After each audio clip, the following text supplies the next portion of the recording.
RLC series circuit ये given है, इसके ऊपर अपन एक AC सोर्स अप्लाई कर रहे हैं और देखते हैं क्या नज़ारा रहेगा।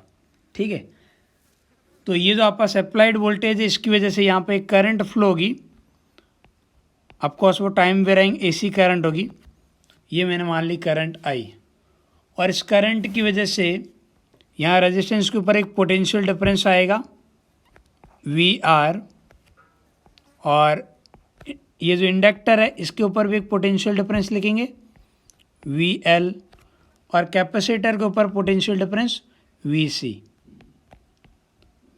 अब आप किरचॉफ्स वोल्टेज लॉ से बोल सकते हो कि सारे वोल्टेज का आपस एल्जेब्रिक सम जीरो होना चाहिए, या फिर मैं बोलूँ VR, VL और VC इन तीनों का जो रिजल्टेंट है वो VS के इक्वल आना चाहिए, बराबर है। यानी कि आप VS की बात करोगे तो VS कितना होगा, वो आपके पास VR, VL और VC इन तीनों की न्यूमेरिकल वैल्यू के इक्वल आएगा, बराबर है भाई।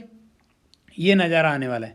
अच्छा, यहाँ पे ऐड की मैं जब बात कर रहा हूँ तो ये विथ फेज एडिशन की बात कर रहा हूँ मैं। किसकी बात कर रहा हूँ? विथ फेज एडिशन की बात कर रहा हूँ।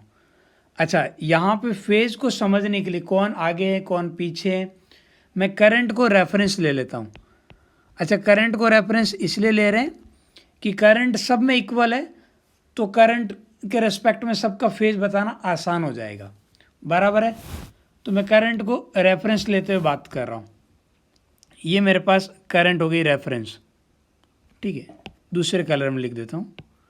ये मेरे पास करंट को रेफरेंस ले लिया मैंने, रेफरेंस लाइन, और रेफरेंस किसको माना मैंने? करंट आई को।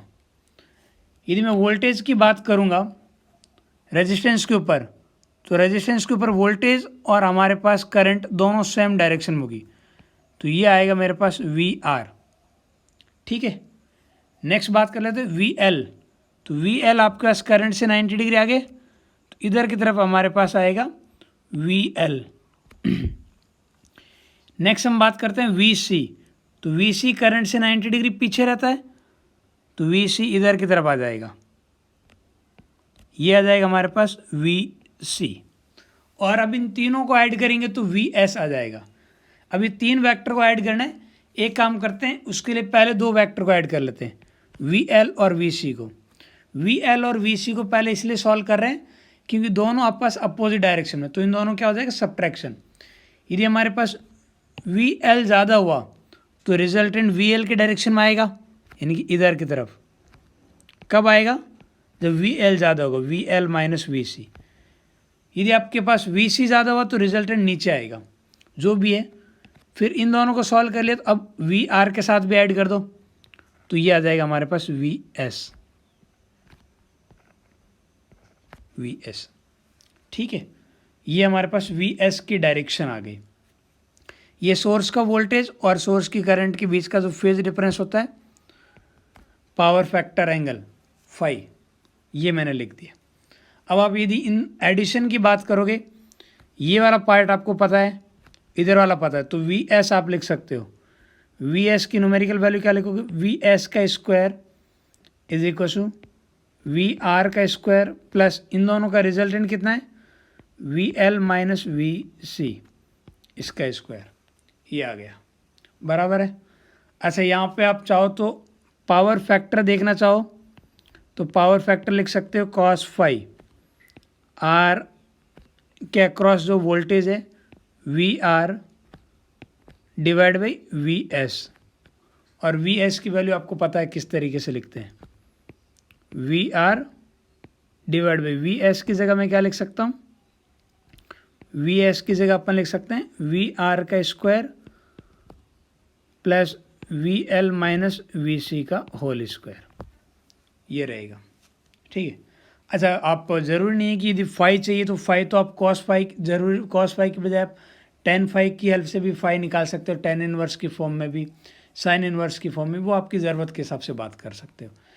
लेकिन स्टार्टिंग देखिए हमारे पास तीन वेक्टर थे, VR, VL और VC, तीनों को ऐड करना था, तो पहले VL और VC को मैंने सॉल्व किया, फिर VR के साथ देखा, ठीक है। ये आपके पास बन गया वोल्टेज ट्राइंगल। इस बार थोड़ा सा ट्राइंगल डिफरेंट बन रहा है, समझ आ रही ना? वोल्टेज ट्राइंगल, यहाँ वोल्टेज ट्राइंगल में पहले मैं एल और आर को सॉल्व कर रहा हूँ, उसके बाद में सॉरी एल और सी को सॉल्व कर रहा हूँ, फिर आर के साथ वो कहीं ना कहीं ट्राइंगल बना पा रहे हैं। ठीक है, तो ये बेसिकली फेजर डायग्राम है हमारे पास वोल्टेज का फेजर आ गया। और इसी पार्ट को देखो मैं ऐसे यहाँ पे मैथमेटिकली भी तो लिख सकता हूँ, मैं वी आर को लिख सकता हूँ current multiply by resistance R, और जो करंट का फेज होगा वही हमारे पास आर का फेज हो, मतलब एल वोल्टेज का फेज होगा आर के ऊपर। वी एल की बात करूँगा तो current I multiply by x L, और फेज वाइज करंट से 90 डिग्री आगे जाओगे तो वोल्टेज मिल जाएगा एल के अक्रॉस। वी एस की बात करूँगा तो आई मल्टीप्लाई बाई एक्स सी, और फेज वाइज 90 डिग्री पीछे मिलेगा वोल्टेज। इफेक्टिवली आप बात करोगे तो ये आपके पास current multiply by Z, effective phase phi आपको दिख जाएगा, जो भी है प्लस माइनस कौन आगे होगा कौन पीछे दिख जाएगा वहाँ पे। ठीक है, तो आप इम्पीडेंस का भी चाहो तो ट्राइंगल बना सकते हो, इस तरीके से इम्पीडेंस का ट्राइंगल भी आ जाएगा।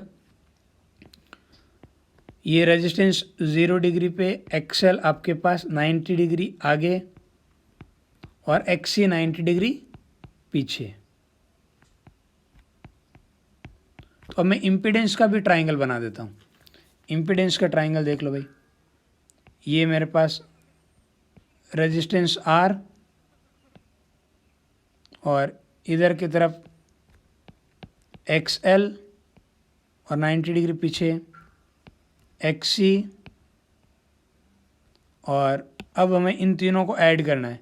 तीनों को ऐड करना है तो सबसे पहले मैं एक्स एल और एक्स सी को ऐड करता हूँ, तो इन दोनों का रिजल्टेंट इधर कहीं आएगा। मैं ये मान के चल रहा हूँ एक्स एल बड़ा है, यदि एक्स सी बड़ा होगा तो नीचे आ जाएगा एक्स एल माइनस एक्स सी। ठीक है, फिर इन दोनों के रिजल्टेंट को आर के साथ ऐड करोगे तो इधर आ जाएगा, ये हमारे पास जेड। लिखना चाहो तो मैथमेटिकली आ जाएगा जेड स्क्वायर की value R square plus X L minus X C का होल स्क्वायर। ठीक है, तो ये हमारे पास जेड आएगा। सिमिलरली आप चाहो तो पावर के बारे में भी बात कर सकते हो। ठीक है, यहाँ पे 3 वेक्टर ऐड होके आपके पास रिजल्टेंट आ रहे हैं, चाहे आप वोल्टेज वाले फेजर की बात करो, इम्पीडेंस वाले की भी बात करो। ठीक है, और यहाँ जो एक्सएल और एक्सी की बात करते हो, एक्सएल आपके पास कितना आता है, वो आता है एल ओमेगा, और एक्सी कितना होता है, वो होता है 1/c ओमेगा। यानी कि यहाँ पे एक तो ओमेगा के बढ़ने पे बढ़ता है और एक ओमेगा के बढ़ने पे घटता है।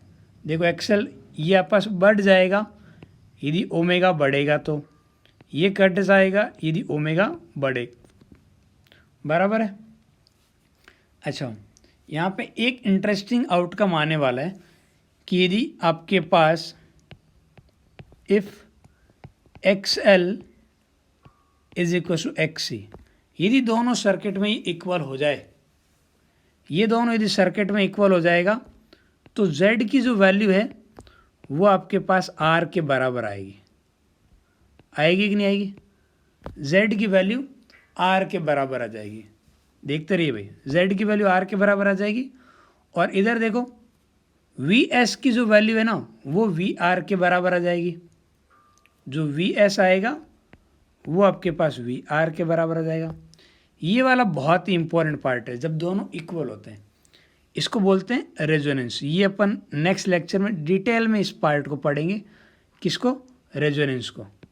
रेजोनेंस क्या होता है क्या नहीं होता है पूरा पार्ट आराम से पढ़ेंगे, लेकिन ये एक स्पेशल केस बनता है। ये समझ में आ रहा है ना कि भाई यहाँ पे ये दोनों इक्वल हो जाए तो रिजल्टेंट कितना आ जाएगा, 0 आ जाएगा कहीं ना कहीं, बराबर है। अभी थोड़े से जो मैंने ये ग्राफ बनाए ना इस पार्ट को देखते हुए एक्सएल और एक्सी, ठीक है, तो ये एक ओमेगा के बढ़ने पे बढ़ता है, दूसरा ओमेगा के बढ़ने पे घटता है भाई। इस तरीके से याद रखना है। तो ये हमारे पास पूरे डिस्कशन था RLC सीरीज सर्किट का। उम्मीद करते हैं ये अच्छे से समझ आए।